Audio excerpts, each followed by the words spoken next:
Skor saya daripada kelas 5 perniagaan. Okay, so jadi kalau perniagaan saya mengalami kerugian, saya akan mencuba mengatasi masalah tu dengan cara menambah produk baru yang diperlukan oleh pembeli.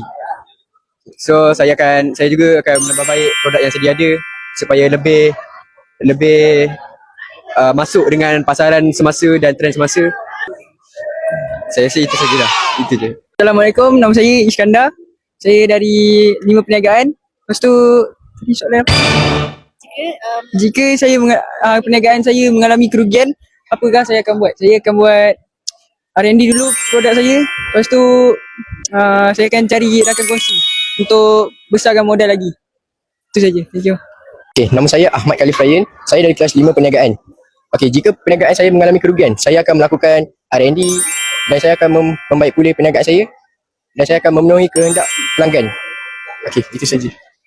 Jika awak ada perniagaan lepas tu mengalami kerugian, apa yang awak akan buat? Saya akan mencari perniagaan baru yang lebih efisien dengan yang lebih berkesan untuk boleh naikkan balik perniagaan saya. Nama saya Isairi Zarif dari SMK 242. So jawapan saya adalah saya akan cari business partner baru untuk jana semula daripada bawah sampai ke atas. So kita planning dari asal, kemudian kita akan cari modal, lepas tu kita akan buat produk, kita akan meletup ke babum. Boom.